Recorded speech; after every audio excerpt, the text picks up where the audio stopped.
Friends అందరికీ నమస్కారం. ఈ కథలోని ముఖ్య ఉద్దేశాన్ని మాత్రమే మీరు గ్రహించగలరు. దయచేసి వీడియోను పూర్తిగా చూడండి. అలాగే వీడియోలు లైక్ చేయడం మాత్రం మర్చిపోవద్దు. ఒకానొకసారి మహాశివుడు కైలాసంలో కూర్చొని ధ్యానం చేసుకుంటున్నారు. అదే సమయంలో నారద మహాముని అక్కడికి చేరుకొని మహాశివునితో ఇలా అంటున్నాడు. మహాదేవ, నేను ఇప్పుడే భూలోకం సంచారం చేసి వస్తున్నాను. భూలోకంలో చాలామంది పేదరికంతో బాధపడుతున్నారు. నాకు వారిని చూసి చాలా బాధ కలిగింది. దేవా, కొంతమంది తమ పిల్లలకు సరిగా భోజనం కూడా పెట్టలేకపోతున్నారు మహాదేవా. దీనికి కారణం ఏమిటి? మానవులకి పేదరికం రాకుండా ఉండాలంటే ఏం చేయాలి? అలాగే భూలోకంలో ధనం వల్ల మానవ సంబంధాలకు విలువని ఇవ్వడం లేదు. ధనం లేకపోతే మానవునికి గౌరవమే లభించడం లేదు. పేదరికం రాకుండా ఉండి మానవ సంబంధాలు ధనంతో ముడిపడకుండా ఒకరితో ఒకరు ప్రేమగా ఉండాలంటే మానవులు ఏం చేయాలి అంటూ అడుగుతారు. అప్పుడు మహాశివుడు, నారద మహాముని, నీ 2 ప్రశ్నలకు సమాధానం నేను ఒకే కథలో అర్థం అయ్యేలా వివరిస్తాను. దయచేసి కథను జాగ్రత్తగా వినండి అంటూ ఆ కథను చెప్పడం ప్రారంభించాడు మహాశివుడు. పూర్వం ఒక ఊరిలో గోవిందు అనే ఒక రైతు ఉండేవాడు. మంచి పంటలు పండిస్తూ బాగానే ధనం సంపాదించాడు. చాలా రోజుల తర్వాత అతనికి సంతానం కలిగింది. 2 కవల పిల్లలు జన్మించారు. అందులో ఒక అబ్బాయి, ఒకరు అమ్మాయి. పేరు సూరి, అమ్మాయి పేరు సుమతి అని పెట్టుకున్నాడు. పిల్లలిద్దరినీ అల్లారు ముద్దుగా పెంచుకుంటున్నాడు. ఇలా కాలం గడుస్తోంది. 2 పిల్లలు పెద్దవారయ్యారు. 2 వివాహ వయసుకు వచ్చారు. ఆ తండ్రి తన కూతురిని ధనవంతుడి ఇంటికి కోడలిగా పంపించాలనుకున్నాడు. కానీ దాని ప్రకారమే అందరికీ చెప్తూ ఉండేవాడు. పక్క ఊరిలో ఒక పెద్ద ధనవంతుడైన వ్యాపారి ఉన్నాడని తెలుసుకొని ఆ ధనవంతుని కుమారునితో తన కూతురు వివాహం తన స్తోమతకు మించి చేస్తారు. ఆ వివాహం చేసిన తర్వాత అన్ని కానుకలను ఇచ్చి తన కూతురును అత్తగారింటికి పంపుతారు. ఇక ఆ తరువాత కొన్ని రోజులకే ఆ రైతుకి అనారోగ్యం కలుగుతుంది. కొడుకు వెంటనే వైద్యుణ్ణి పిలిపించి వైద్య పరీక్షలు చేయిస్తారు. రైతుని పరీక్షించిన ఆ వైద్యుడు ఒక పెద్ద జబ్బు వచ్చిందని, దానికి చాలా ఖర్చు చేయవలసి వస్తుందని చెప్తారు. అది విన్న కొడుకు చాలా బాధపడతాడు. ఇంట్లో ఉన్న ధనం మొత్తం వైద్యం కోసం ఖర్చు చేస్తాడు. అయినా కూడా తండ్రి ఆరోగ్యం మెరుగుపడలేదు. తన తండ్రిని ఎలాగైనా కాపాడుకోవాలని ఉన్న భూమిని కూడా అమ్మేస్తాడు. అయినా కూడా ఏం లాభం లేకపోయింది. ఇక అతను కూడా పేదవానిగా మారిపోయాడు. వేరే వారి వద్ద కూలి పనికి వెళ్తూ కుటుంబాన్ని పోషిస్తున్నారు. ఒకరోజు తన తండ్రి అతడిని దగ్గరికి పిలుచుకొని ఇలా అంటాడు. నాయనా, నువ్వు నా కోసం ఎన్నో ప్రయత్నాలు చేశావు. అయినా కూడా ఏ మార్పు రాలేదు. ఇక నువ్వు నా గురించి ఏమీ ఆలోచించకుండా నీ భవిష్యత్తు గురించి ఆలోచించుకో. నేను ఈరోజు కాకపోతే ఏదో ఒక రోజు మరణించవలసిందే కదా. నేను బ్రతికి ఉన్నప్పుడే నువ్వు పెళ్లి చేసుకో అని అంటారు. ఇక సూరి బాగా ఆలోచించి తండ్రి చెప్పినట్లుగానే వివాహం చేసుకున్నాడు. కానీ ఇప్పుడు అతను పేదవాడు. అతడికి పిల్లను ఇవ్వడానికి ఎవ్వరూ ముందుకు రావడం లేదు. ఆ భగవంతుడి దయ వలన చివరికి ఒక నిరుపేద అమ్మాయిని పెళ్లి చేసుకున్నాడు. ఇక వివాహం జరిగిన కొన్ని రోజులకే తండ్రి మరణిస్తాడు. ఇప్పుడు అతనికి తండ్రి లేడు, ఆస్తులు కూడా లేవు. కటిక పేదరికంలోకి వెళ్ళిపోయాడు. ఎలాగో తన తండ్రి అంత్యక్రియలు పూర్తి చేస్తాడు. అందరికీ భోజనాలు ఏర్పాటు చేస్తాడు. తన తండ్రి అంత్యక్రియలకు వచ్చిన చెల్లెలు సుమతి తన అన్న పేదరికం చూసి అతనితో సరిగ్గా మాట్లాడటం లేదు. ఏమీ మాట్లాడకుండా తన అత్తగారి ఇంటికి వెళ్ళిపోయి ఇలా ఆలోచిస్తుంది. మా అన్న చాలా పేదవాడయ్యాడు. అతనికి తినడానికి సరిగ్గా తిండి కూడా లేదు. సరైన బట్టలు కూడా లేవు. ఈ సమయంలో మా అన్నను అస్సలు మా ఇంటికి పిలవకూడదు. ఒకవేళ అతను ఇక్కడకు వస్తే అందరి ముందు నా పరువు పోతుంది అంటూ తన అన్నతో మాట్లాడటమే మానేసింది. ఇలా సంవత్సరాలు గడిచిపోయాయి. ఇటు చెల్లెలకి కుమారుడు పుట్టి అతనికి వివాహ వయస్సు కూడా వచ్చేసింది. అతని వివాహం ఒక ధనవంతుని కూతురితో జరగబోతుంది. అప్పుడు సుమతి వాళ్ళ అత్తామామలు ఆమెను పిలిచి, చూడు, వివాహానికి మన బంధువులు అందరూ వస్తున్నారు. మీ అన్నను కూడా వివాహానికి ఆహ్వానించు, మర్చిపోవద్దు అని అంటారు. దానికి ఆమె కూడా సరే అని పిలుస్తాను అని అంటుంది. అత్తామామలు తన అన్నను పిలవమని చెప్పినా చెల్లెలికి మాత్రం అన్నను పిలవడం అస్సలు ఇష్టమే లేదు. అతను ఇక్కడకు వస్తే ఇంత పేదరికం నుండి నువ్వు వచ్చావా అంటూ నన్ను అంటారు. అందుకే నేను మా అన్నను పిలవను అని అనుకుంది. అటు సూరికి తన మేనల్లుడి పెళ్లి జరుగుతుందని వేరే వారి ద్వారా తెలిసింది. అతనికి చాలా సంతోషం కలిగింది. వెంటనే ఆ విషయాన్ని తన భార్యకు చెప్పి వివాహానికి ముందే వెళ్దామని అంటారు. అప్పుడు అతని భార్య, నీకు ఆహ్వానం వచ్చిందా లేదా నీ చెల్లెలు వచ్చి నీకు చెప్పిందా అంటూ అడుగుతుంది. అప్పుడు సూరి, నాకు ఆహ్వానం రాలేదు, కానీ వేరే వారి ద్వారా ఈ విషయం తెలిసింది. అయినా ఆహ్వానం లేకపోతే ఏమైంది? ఆమె నా చెల్లెలు, అతను నా మేనల్లుడు, మనమిద్దరం వెళ్దాం అని అంటాడు. అప్పుడు అతని భార్య, చూడండి, మనకు ఇంత దగ్గర బంధుత్వం ఉన్నా మనం మాత్రం పిలవకుండా వారి ఇంటికి వెళ్ళకూడదు అని అంటుంది. అప్పుడు ఆ భర్త, చూడు, వాళ్ళు ధనవంతులు, అందరినీ పిలవడంలో నన్ను మర్చిపోయి ఉంటారు, లేదా ఆహ్వానం పంపినా అది మనకు అందలేదేమో. నువ్వు ఏమీ ఆలోచించకుండా అక్కడికి వెళ్ళడానికి సిద్ధం చేయు అని అంటారు. అప్పుడు అతని భార్య, చూడండి, మీరు వెళ్ళాలనుకుంటే వెళ్ళండి, నేను మాత్రం ఆహ్వానం లేకుండా రాను అని అంటుంది.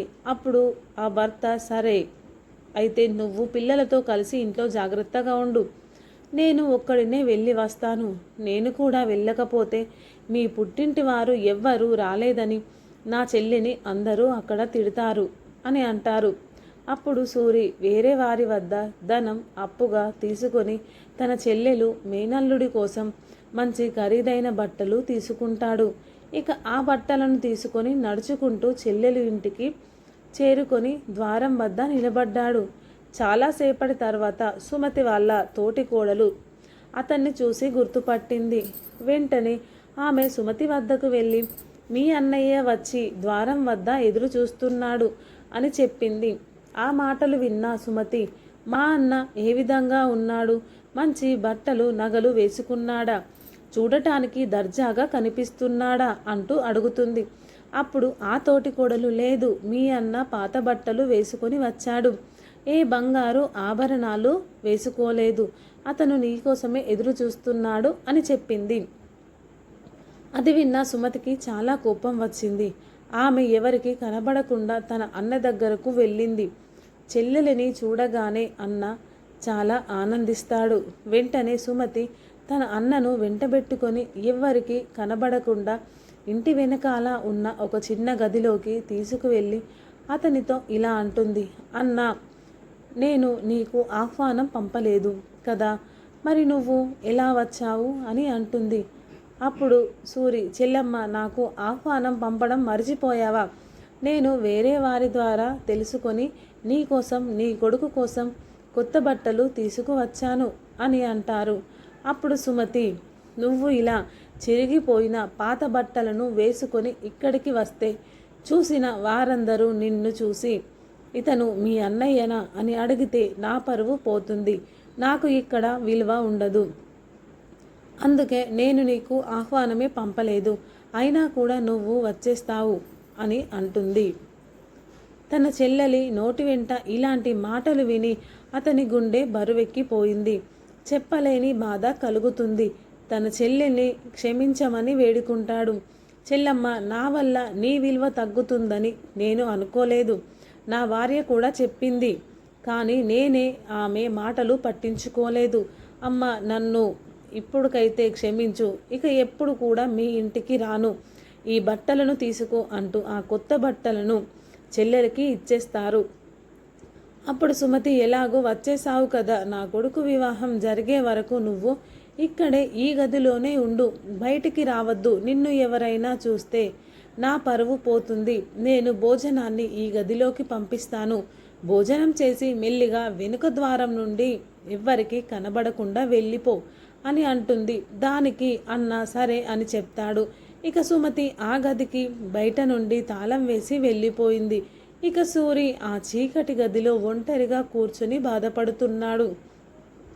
ఇక తన చెల్లెలి పెళ్లి పనులలో పడి అన్నను మర్చిపోయింది. అతనికి బాగా ఆకలి వేసింది. కనీసం అక్కడ త్రాగడానికి మంచినీళ్లు కూడా లేవు.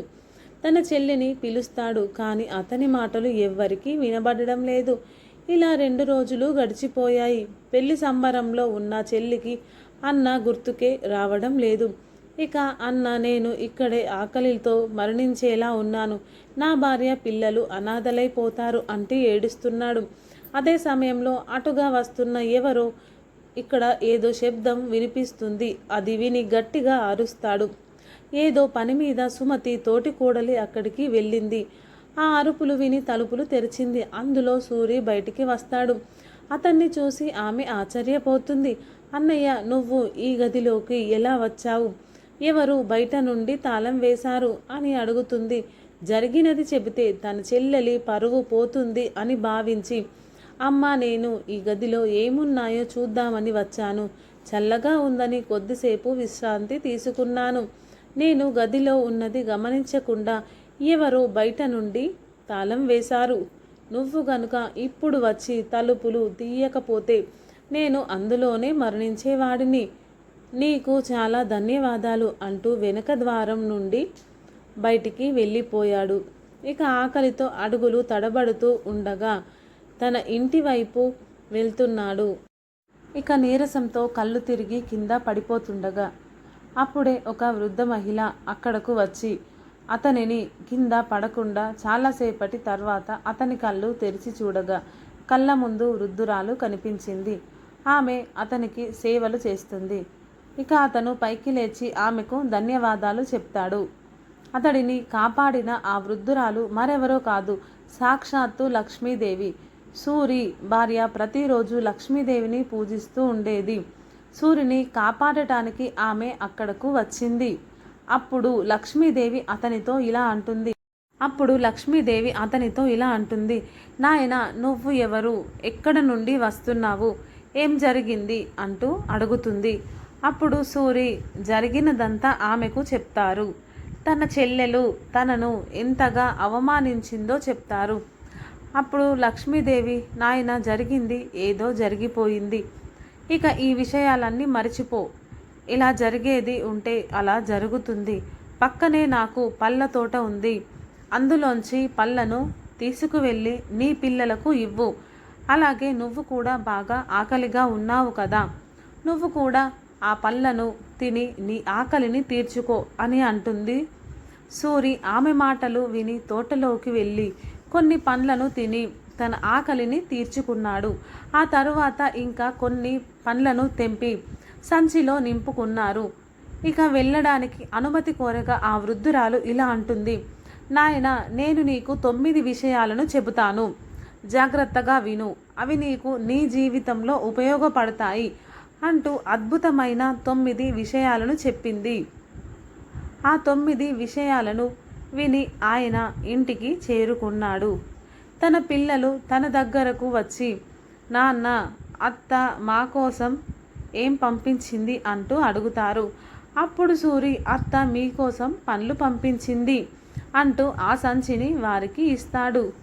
ఇక అతను బయటనే కూర్చుండి చెల్లెలు చేసిన అవమానం గురించి ఆలోచిస్తున్నారు. తన భార్య సంచిని ఇంట్లోకి తీసుకువెళ్ళి విప్పి చూడగా అందులో ఉన్న వాటిని చూసి ఆమె ఆశ్చర్యపోయింది. ఎందుకంటే అతను తెచ్చిన పండ్లన్నీ బంగారం. అందులో దానిమ్మ పండ్లలో విలువైన వజ్రాలు ఉన్నాయి. అది చూసి ఆమెకు చాలా ఆనందం కలిగింది. వెంటనే తన భర్త వద్దకు వచ్చి, అసలు మీ చెల్లెలు ఏం పంపిందో నీకు తెలుసా అని అడుగుతుంది. అప్పుడు సూరి, నేను తెచ్చిన పండ్లు వాళ్ళకి నచ్చినట్లుగా లేవు అని అనుకొని, చూడు, మా చెల్లెలు ఏది ఇచ్చిందో అదే నేను తీసుకువచ్చాను అని అంటారు. అప్పుడు ఆ భార్య, ఏం పంపిందో నువ్వే వచ్చి చూడు అంటూ అతడిని లోపలికి తీసుకువెళ్ళి ఆ బంగారాన్ని చూపిస్తుంది. అది చూసి అతను కూడా ఆశ్చర్యపోతాడు. మీ చెల్లెలు మనకి సహాయం చేసింది, ఇక మనం పేదరికం తొలగిపోయినట్లే అని అంటుంది. అది చూసిన సాధారణమైన వ్యక్తి కాదు, ఆమె సాక్షాత్తు దేవతే. ఆమెనే నాకు ఇదంతా ప్రసాదించింది అని అనుకున్నాడు. కానీ తన భార్య మాత్రం ఏమీ చెప్పలేదు. ఇక ఆ ధనంతో అతను ధనవంతుడిగా మారిపోయాడు. పెద్ద పెద్ద వ్యాపారాలు చేస్తున్నాడు. పెద్ద ఇంటిని నిర్మించుకున్నారు. ఆ నగరంలో ఉన్నవారంతా అతనిని గౌరవిస్తున్నారు. ఒకరోజు సూరి భార్య అతని వద్దకు వచ్చి, చూడండి, మీ చెల్లెలు మనకు ఇంతగా సహాయం చేసింది, మీరు వెళ్ళి ఆమెను మన ఇంటికి తీసుకురండి అని అంటుంది. భార్య మాటలు విన్న సూరి, సరే తీసుకువస్తాను అని చెప్పి తన చెల్లెలు ఇంటికి బయలుదేరాడు. ఇంటికి చేరుకొని ద్వారం వద్ద నిలబడి ముందుగా తోటి కోడలు అతన్ని చూసి వెంటనే సుమతి వద్దకు వెళ్ళి, మీ అన్నయ్య వచ్చాడు అని చెబుతుంది. అప్పుడు సుమతి, నాకు ఏ అన్నయ్య లేడు, సరిగ్గా చూసావా, వేరే ఎవరు వచ్చి ఉంటారు అని అంటుంది. అప్పుడు తోటికోడలు, మీ అన్న ముందు వచ్చినట్టుగా ఇప్పుడు రాలేదు, ఒక మహారాజులాగా వచ్చాడు, అతని వెంట వాళ్ళ పని వాళ్ళు కూడా ఉన్నారు, నువ్వు ఒకసారి వెళ్ళి చూడు అని అంటుంది. తన తోటికోడలు మాటలు నమ్మకుండా చాటుగా వెళ్ళి ద్వారం వైపు చూసింది. మహారాజులాగా వచ్చిన తన అన్నను చూసి ఆశ్చర్యపోయింది. అరే, మా అన్న మొన్నటి వరకు పేదరికంలోనే ఉన్నాడు కదా, ఇప్పుడేమో మహారాజులాగా దర్జాగా వచ్చాడు అని అనుకుంటుంది. వెంటనే అన్న వద్దకు వెళ్ళి ఎంతో ప్రేమగా అతన్ని లోపలికి తీసుకువెళ్తుంది. గొప్పగా అందరి ముందు మర్యాదలు చేయడం మొదలుపెట్టింది. అన్న, నన్ను క్షమించు, నా వల్ల నువ్వు చాలా కష్టాలను అనుభవించావు అని అంటుంది. చెల్లెలు మాటలు విన్న సూరి, చెల్లమ్మ, నువ్వేం బాధపడకు, జరిగినదంతా మర్చిపో, నేను నీ ఇంటికి తీసుకువెళ్ళడానికి వచ్చాను అని అంటాడు. ఇక చెల్లెలు సంతోషంగా అన్న వెంట పుట్టింటికి బయలుదేరింది. ఇంటికి చేరుకోగానే ఆ పెద్ద ఇల్లును చూసి ఆశ్చర్యపోయింది. మా అన్న చాలా ధనవంతుడయ్యాడు, అతను వద్ద చాలా ధనం ఉంది, ఇక నాకు మంచి మంచి కానుకలు ఇస్తాడు అని అనుకుంటుంది. ఇక అతను భార్య ఆమెకు ప్రేమగా సేవలు చేస్తుంది. ఈ ధనమంతా ఆ చెల్లెలే ఇచ్చింది అని అనుకుంటుంది అతని భార్య, అందుకే అంత ప్రేమగా సేవలు చేస్తుంది. ఇలా 7 రోజులు గడిచిపోయాయి. సూరి భార్య అతని వద్దకు వచ్చి, చూడండి, రేపు మీ చెల్లెలు అత్తగారింటికి వెళ్ళిపోతుంది, మీరు వెళ్ళి ఏదైనా ఒక మంచి కానుకను తీసుకురండి అంటుంది. భార్య మాటలు విన్న సూరి అక్కడ నుండి చెప్పులు కుట్టే వ్యక్తి వద్దకు వెళ్ళి, అన్న, నా చెల్లెలి కోసం మాట్లాడే చెప్పులు తయారు చెయ్యాలి, నడుస్తుంటే ఆ చెప్పులు మాట్లాడాలి, నువ్వు అలాంటి చెప్పులు చెయ్యగలవా అంటూ అడుగుతాడు. అప్పుడు ఆ వ్యక్తి, నేను ఇలాంటి చెప్పులు చెయ్యగలను, కానీ దానికి చాలా ఖర్చు అవుతుంది అని అంటాడు. ధనం ఎంతైనా పర్వాలేదు, కానీ ఆ చెప్పులు వేసుకొని నా చెల్లెలు నడుస్తూ ఉంటే ఆ చెప్పులు గట్టిగా ఈ 9 మాటలు అందరికీ వినపడేలా చెప్పాలి అంటూ వృద్ధ రూపంలో ఉన్న లక్ష్మీదేవి చెప్పిన ఆ 9 జ్ఞాన సంబంధమైన మాటలను ఈ చెప్పులు కుట్టే వ్యక్తికి ఈ విధంగా చెబుతున్నాడు. అందులో మొదటి మాట, ఎంత ధనం ఉన్నా మానవత్వం లేని అజ్ఞానులు పేదరికంలో అంచులోకి వెళతారు. ఎంత ధనం నీ వద్ద ఉన్న దానితో పాటు మానవత్వం కూడా ఉండాలి, లేదంటే ఏదో ఒక సమయంలో పేదరికం తప్పకుండా వస్తుంది. ఇక రెండవది, మానవులు ఏదో ఒక పనిని చేయడానికి కృషి చేయాలి. ఏ పని చేయకుండా సోమరిపోతుగా ఉంటే తప్పకుండా పేదరికం వస్తుంది. ఇక మూడవది, ఎప్పుడు కూడా మనం ఒక పనిని చేస్తున్నప్పుడు అందులో ఉన్నత స్థానానికి చేరుకునే ప్రయత్నం చేయాలి. ఏ పనిని చేసినా తనకంటూ ఒక ప్రత్యేకత ఉండాలి. అలా చేయకుండా ఒక పనిని ఒకే రకంగా చేసేవారికి జీవితంలో ఎలాంటి ఎదుగుదల ఉండదు, వారు పేదవారిగా మారే అవకాశం ఉంటుంది. ఇక నాలుగవది, అజ్ఞానాన్ని తొలగించుకొని జ్ఞానాన్ని పొందాలి. ఏది జరిగినా కాలాన్ని నిందించకూడదు, తన పనిని తాను చేసుకుంటూ ముందుకు వెళ్ళాలి. ఐదవది, కర్మ ఫలితం ఎప్పుడు కూడా మన అదృష్టంపైనే ఆధారపడి ఉండదు, మానవుడు చేసే కష్టం పైన ఆధారపడి ఉంటుంది. మనకు అదృష్టం లేదు కదా అని మనం చేసే పనిని ఎప్పుడు కూడా ఆపకూడదు. మనం కష్టపడి పని చేస్తే మంచి ఫలితం తప్పకుండా లభించి తీరుతుంది. 6వది, ఎప్పుడు ఎదుటివారి ఎదుగుదలను చూసి ఏడుస్తూ ఎప్పుడు ఎదుటివారిని దూషించే వారు ఎప్పటికైనా పేదవారిగా మారే అవకాశం ఉంటుంది. 7వది, పని చేయడానికి భయపడేవారు, ఏదైనా పని చేయడానికి సాకులు చెప్పేవారు ఎప్పుడు కూడా ఉన్నత స్థానానికి చేరుకోలేరు. వారు పేదరికాన్ని తప్పకుండా అనుభవిస్తారు. 8వది, ఎప్పుడు కూడా పేదవాడిని అవమానించకూడదు, దూషించడం చేయకూడదు. అలానే దానం చేయని వ్యక్తి కూడా తన వద్ద ఎంత ధనం ఉన్నా చివరికి కష్టాలను అనుభవిస్తాడు. ఇక చివరిది, చెల్లెమ్మ కాలం ఎప్పుడు ఒకేలా ఉండదు. ధనం కన్నా మానవత్వం, రక్త సంబంధం చాలా గొప్పది. మానవత్వం లేని ధనం మన వద్ద ఎంత ఉన్నా అది వ్యర్థమే అంటూ ఆ 9 విషయాలను ఆ చెప్పులు కుట్టే వ్యక్తికి చెప్తాడు. ఈ 9 మాటలు వింటే నా చెల్లెలు అహంకారం పోయి చేసిన తప్పులు తెలుసుకుంటుంది అని అంటారు. ఇక అతను చెప్పినట్లే మాట్లాడే చెప్పులను తయారు చేస్తారు. అవి బంగారంతో, వజ్రాలతో మెరిసిపోతున్నాయి. వాటిని తీసుకువెళ్ళి తన చెల్లెలికి కానుకగా ఇస్తాడు. బంగారు చెప్పులను చూసి ఆమె చాలా సంతోషిస్తుంది. ఇక మరునాడు ఉదయాన్నే ఆ చెప్పులను తీసుకొని అత్తగారింటికి వెళ్ళిపోతుంది. అప్పుడు అత్తగారి ఇంటివారు, మీ ధనవంతుడైన అన్న ఏం కానుకలు ఇచ్చాడు అంటూ అడుగుతారు. అప్పుడు సుమతి తన అన్న ఇచ్చిన బంగారు చెప్పులను చూపిస్తుంది. చూడండి, మా అన్న నాకు బంగారు చెప్పులను కానుకగా ఇచ్చాడు అంటూ వాటిని కాళ్ళకు వేసుకొని నడుస్తుంది. ఆమె అడుగులు వేయగానే ఆ చెప్పులు గట్టిగా ఆ 9 విషయాలను చెప్తాయి. ఇక చివరి విషయం వినగానే, చెల్లెమ్మ కాలం ఎప్పుడు ఒకే విధంగా ఉండదు. ధనం కన్నా మానవత్వం, రక్త సంబంధం చాలా గొప్పది. మానవత్వం లేని వద్ద ధనం ఎంత ఉన్నా అది వ్యర్థమే అంటూ ఆ 9 విషయాలను ఆ చెప్పులు చెప్తున్నాయి.